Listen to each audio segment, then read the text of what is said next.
Olá para você, telespectador internauta que acompanha a TV Câmara Guarulhos, seja bem-vindo ao Ponto de Vista. E a gente vai dar prosseguimento no programa de hoje às entrevistas sobre o balanço do mandato dos vereadores aqui da Câmara de Guarulhos. O nosso entrevistado de hoje é Orlando Maurício Júnior, mais conhecido como Maurício Brinquinho, do PT. Maurício Brinquinho, ele está no seu primeiro mandato como vereador eleito, ele foi eleito em 2016, mas já tem experiência na vereança. Ele foi vereador suplente de 2013 até 2016. Mas o foco do programa de hoje é um balanço dessa legislatura que vai de 2017 a 2020. Gente, lembrando que tanto eu quanto o vereador, nós estamos num ambiente isolado, controlado, e por isso nós não estamos utilizando máscara, somente por isso. Vereador Maurício Brinquinho, seja muito bem-vindo ao Ponto de Vista. Muito obrigado, eu agradeço esse convite, é uma oportunidade maravilhosa a gente poder falar um pouco com a cidade, né? Já que é uma cidade que a gente, apesar do nosso tamanho, a gente não tem uma TV própria, né? Então, eu agradeço o convite e estou à disposição para as perguntas que vierem. Vereador, nessa legislatura, né, o senhor apresentou aí 12 projetos de lei, 2 deles foram aprovados, vamos falar de um deles nesse momento, que é um projeto de lei que permite que os condutores utilizem, né, bermuda, camiseta, e esse é um projeto de 2015 que se tornou lei em 2017. E é bem interessante porque é de um setor, né, que o senhor representa o setor dos condutores por meio do Sincoverb, que o senhor é presidente licenciado do Sincoverb, que é o Sindicato dos Condutores de Guarulhos e Arujá. E a gente gostaria de saber se o senhor está acompanhando a aplicação dessa lei que o senhor criou.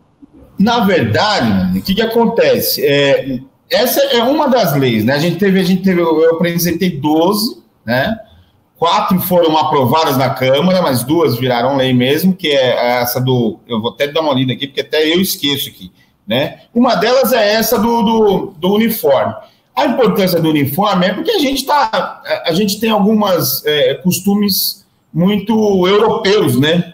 Um país onde o clima é tropical e ainda insistem em usar, né, calça comprida, a gente mesmo na Câmara a gente ainda usa terno, gravata e tudo mais. E os ônibus em Guarulhos ainda não tem ar-condicionado em todos os ônibus, né? E isso prejudica tanto o passageiro, que a gente defende muito também essa questão do passageiro, porque às vezes as pessoas confundem um pouco. Por eu ser presidente do sindicato dos condutores, né, estar como presidente do sindicato dos condutores, acho que às vezes eu só faço discussão em relação ao trânsito e transporte. E não é bem assim, né?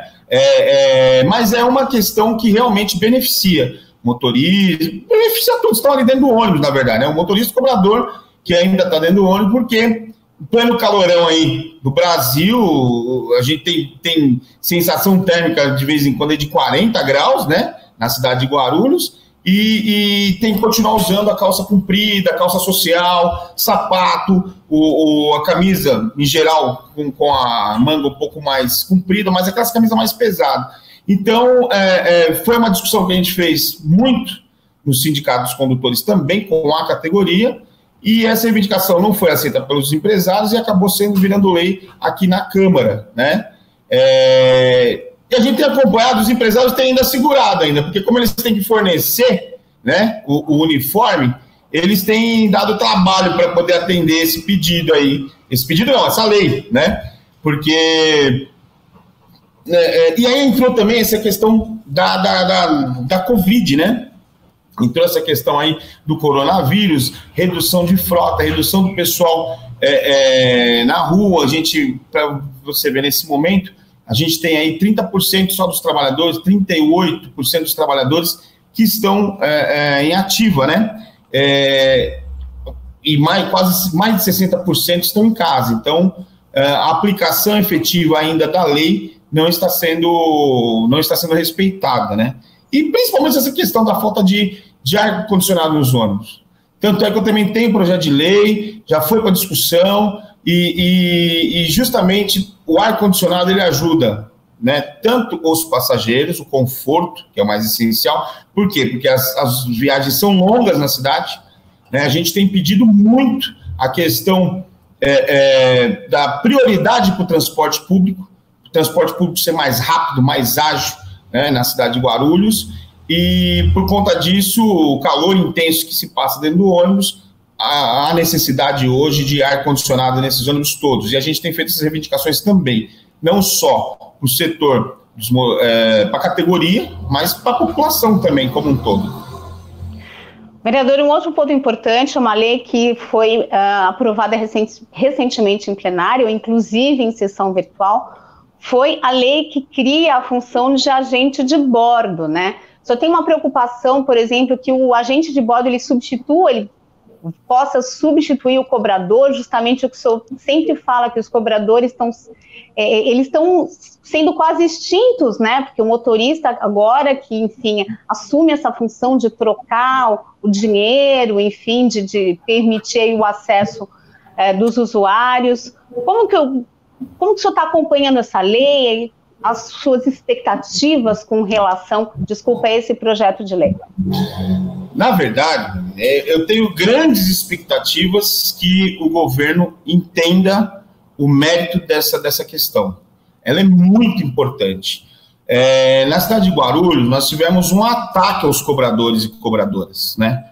Porque já no sistema intermunicipal, da MTU, o sistema que é gerido pelo Estado de São Paulo, pelo governo do Estado, já foi acabado com todos os cobradores, né? Para eles equilibrarem o contrato, né, entre o que está gastando e o que está entrando, a receita, né, e a saída, autorizaram a retirada dos cobradores. Já foi uma luta que a gente tem feito. Na verdade, essa luta, eu batalho nela desde 2001, né? Sempre tentando fazer a manutenção dos trabalhadores na catraca, porque foi lá que começou a catraca eletrônica, quando começou a bilhetagem eletrônica, né? E agora também no município, novamente, apesar de ter um decreto, né, e está dentro da licitação, uma questão que não pode retirar cobrador, que todos os veículos que fizeram transporte público na cidade tem que ter cobradora. Esse decreto foi assinado pelo prefeito Sebastião Almeida, na época, com acompanhamento do Sincoverg, inclusive. Acho que foi banido, né, na verdade, e o ataque aos cobradores é muito forte. Então, hoje quase não tem, o número de cobradores e cobradoras é muito baixo na cidade. E o que isso acarreta? Primeiro, o desemprego na cidade. Segundo, ele atinge uma massa de mulheres, porque tem muitas cobradoras, né, e elas são arrimos de família, são elas que sustentam a casa, né? E atrapalha a população, atrapalha e muito a população. Primeiro, porque o motorista tem que ter atenção somente no trânsito, né? E isso acaba dificultando porque atrasa a viagem. Se o motorista para no ponto e fica aguardando todo mundo entrar, aqueles que ainda tem que pagar com dinheiro, ou então a liberação do cartão, ele acaba atrasando a viagem e já o trânsito é muito complicado, né? Você não tem hoje faixas exclusivas para ônibus, você não tem corredores de ônibus. Então, a viagem acaba sendo muito longa, muito demorada. O agente de bordo, né, além de substituir, em tese, o cobrador, a cobradora, por quê? Porque a função só cobrador hoje, pode ser que realmente ela seja distinta com um bilhete eletrônico, né?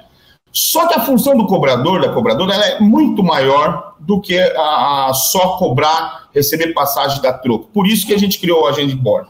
Porque o agente de bordo ele tem que auxiliar o motorista em manobras. A cidade ela não é adequada para certos tamanhos de ônibus aqui na cidade. A gente tem hoje o articulado, por exemplo, é um ônibus muito grande, com as ruas muito estreitas, então tem que ter uma ajuda auxiliar na hora da manobra. Você tem hoje os passageiros e passageiras com necessidades especiais, né? Todos os ônibus têm elevador, então precisa de alguém para poder ir lá e manusear esse elevador, que senão é mais um atraso também, porque o motorista tem que parar o ônibus, tem que descer e tem que ir lá exercer, auxiliar, né, na movimentação do elevador. Mas você também tem que auxiliar os idosos, né? Crianças, tem que dar informações, né? E um dos pontos principais é a segurança dentro do ônibus, tá? Por que a segurança? Primeiro, porque o motorista está de costas para todos os passageiros. Ele, em geral, ou ele dá atenção para o que está acontecendo na rua, né? Ou ele dá atenção para o que está acontecendo para dentro do ônibus. Então, é uma atenção exacerbada, né? O motorista tem que estar olhando no trânsito, tem que estar olhando para trás também. E em alguns casos, a gente acabou pesquisando, e houve casos de tentativa de estupro dentro dos ônibus da cidade do Rio de Janeiro, por exemplo. Né? Então, você tem assaltos, não só aquele assalto que a pessoa vem com a arma e quer roubar o cobrador, mas tem aqueles furtos dentro do ônibus. A pessoa às vezes está meio dormindo ali no banco, e um mau elemento vai lá e pega, mexe na bolsa da pessoa, tem briga, pode ter briga dentro do ônibus. Então, essa questão de segurança, ela é muito importante. Quando você tem uma segunda pessoa dentro do ônibus, você inibe, né? E o outro ponto principal dessa lei também é que 50% das vagas de agente de bordo tem que ser para mulheres, né? Porque justamente pelo alto índice de mulheres desempregadas, não é uma lei que são só para condutores, é uma lei para toda a cidade, está criando novos empregos. Qualquer pessoa pode ir lá e tentar conseguir um emprego de agente de bordo, né? E muitas mulheres hoje, como eu disse no começo da entrevista, são arrimos de família. São elas que sustentam suas casas, né? E o desemprego em alta, a gente sabe que acaba sofrendo mais a mulher. Então, um dos pontos principais também desse projeto de lei é a contratação de 50% de mulheres. Qualquer número de vagas que tiver, 50% tem que ser das mulheres. Só tocou num ponto. Isso, só tocou num ponto importante, falando aí de emprego, né, de qualidade de vida no trabalho. O senhor participou de algumas comissões, 2 comissões especiais de estudo, comissões também especiais de inquérito, mas o senhor presidiu uma comissão importante que trata de um assunto essencial, que é justamente a comissão sobre o trabalho escravo e também precarização do trabalho. O senhor presidiu essa comissão e a gente gostaria de saber o que o senhor, junto, né, com os demais membros, puderam, enfim, concluir, apurar desses problemas que são tão difíceis da gente entender, que acontecem ainda em pleno século XXI, né? Trabalho escravo, e quais atitudes a comissão conseguiu tomar para tentar remediar ou solucionar as questões que apareceram?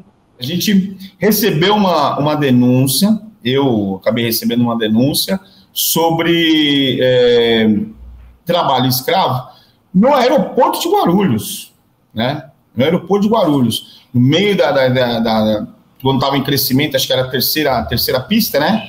Então, nós recebemos uma denúncia, foi feita pelo Sindicato dos Trabalhadores na Construção e no Imobiliário, na Construção Civil e no Imobiliário, e nós fomos averiguar. E realmente, olha, é incrível, mas em pleno século XXI, nós chegamos lá, tinham trabalhadores que eles foram trazidos de outras regiões do país, na sua maioria do norte e nordeste, e eles estavam jogados num lugar, numa casa que não era alojamento. Eles não tinham, quando muito, um colchonete, não tinham a água para beber, tinham do chuveiro lá para tomar um banho, mas era muito precário. Não tinha privada uma privada adequada, sabe, limpa, que desse para utilizar dentro desses banheiros. Foram mais de 70 trabalhadores que nós encontramos nessas condições, né?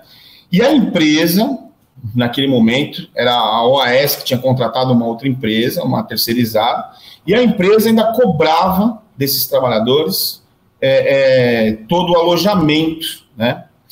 E verificando isso, conseguimos fazer a denúncia, o Ministério Público averiguou, o Ministério Público do Trabalho, notificou não, ele deu multa para a empresa, fez pegar todos os trabalhadores, pagarem seus direitos para todos os trabalhadores, conseguimos que eles retornassem aos seus estados suas cidades de origem, né? Seu estado de origem. E aí nós começamos a verificar que não aconteceu só naquela empresa, que estava acontecendo em várias empresas terceirizadas ligadas a uma delas era o aeroporto, né?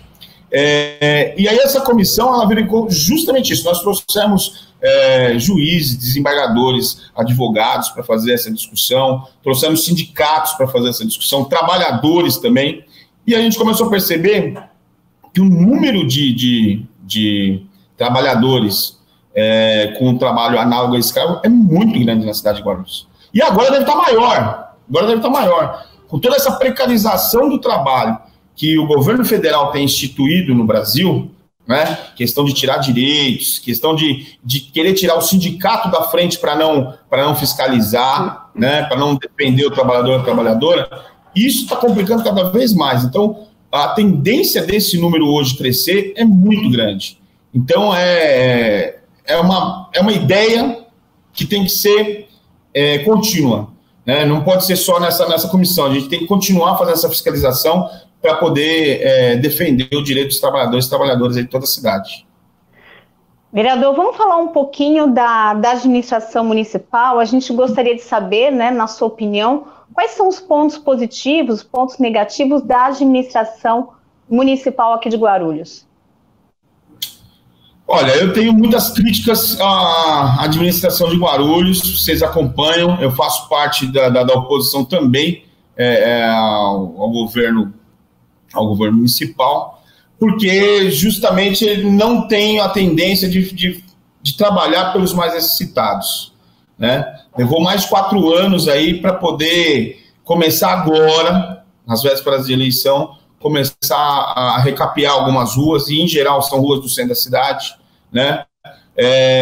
Teve todo momento a gente problema com saúde, a UPA, que era a UPA Paraíso, agora é São João, mudaram o nome, Tabuão, nem sei mais que nome está lá agora, fecharam. Então, o que ocorre? Ao invés precisa de na questão da UPA ou do HMU, por exemplo, precisava de reforma, não poderia fechar totalmente. As pessoas precisam desses equipamentos. Então, deveria fazer a manutenção, né, em conjunto continuando atendendo as pessoas da região. Então, fechou durante 3 anos e quase 4 anos, 3 anos e meio, para reabrir agora a UPA Paraíso, por exemplo, né? A questão de do governo não ter transparência, né? Então, no meio do combate ao coronavírus, agora, nessa pandemia, nós, não só eu, como quase todos os vereadores, ou todos os vereadores e vereadoras da Câmara, apresentando projetos para que fosse utilizado o dinheiro na campanha contra o Covid, no combate à Covid-19, o governo veio, por exemplo, tirar os fundos de cada secretaria, e de secretarias que não eram necessárias. Por exemplo, retirar o fundo da Secretaria de Saúde para utilizar no combate ao coronavírus. Mas peraí, o fundo já está lá na saúde, então já pode ser utilizado, né? O fundo da Secretaria da Defesa do Idoso, por exemplo, por que vai mexer naquele fundo? Já usa aquele fundo também para esse combate, mexeu lá no transporte, e hoje o transporte está necessitando. Foi provado que é uma caso de emergência, né? Você precisa do transporte agora, nesse momento, como saúde, inclusive. Você precisa de 100% da frota na rua, porque os ônibus estão superlotados e em alguns horários, todos os passageiros ainda não voltaram. Então, você tem um déficit na manutenção dos valores mensais. Então, você não consegue manter funcionários, você não consegue manter ônibus na rua. Em vez de usar esse fundo nesse momento emergencial, não como emergencial, mas usar para a secretaria para poder colocar mais ônibus na rua, não utiliza. Então, essa falta de transparência, essa falta de ação direta com a população é que realmente perdurou durante os 4 anos do governo, né? A questão, no início do combate ao coronavírus, por exemplo, teve uma boa ação que foi a criação do hospital de emergência. Mas ele poderia ter usado esses valores de uma outra forma, né? Eu não estou criticando o hospital se mostrou necessário, foi utilizado, é um dos pontos positivos, e olha, em 4 anos eu vou conseguir citar um ponto positivo, né? Que foi a criação do hospital de emergência. Mas se ele tivesse usado todo esse dinheiro, já gastou mais de 37 milhões lá na Tenda, se tivesse usado esse dinheiro para estruturar o Hospital de Pimentas, por exemplo, que tem 2 andares que estão fechados, né? Depois do combate ao coronavírus, o hospital vai continuar atendendo a população. Então era necessário que tivesse estrutura melhor dentro do hospital. Quando acabar, e tomara que acabe, né, o mais rápido possível, a pandemia, a Tenda vai ser desfeita. E aquela estrutura que está lá, a cidade não vai poder reutilizar. Então é como se fosse um dinheiro.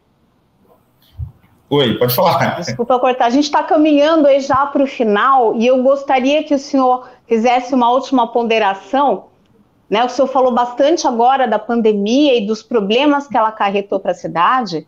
Eu gostaria que o senhor falasse, na sua opinião, quais são os prognósticos para Guarulhos para o próximo ano, né? Diante da crise econômica que já vinha vindo, que foi aprofundada pela pandemia, e também os principais desafios da próxima gestão, que, enfim, né, a gente sabe que vai ter eleições em novembro, então vai ter uma gestão que pode ser de continuidade ou não. Então, quais serão os principais desafios dessa próxima gestão diante de toda essa situação que se coloca aí com a pandemia?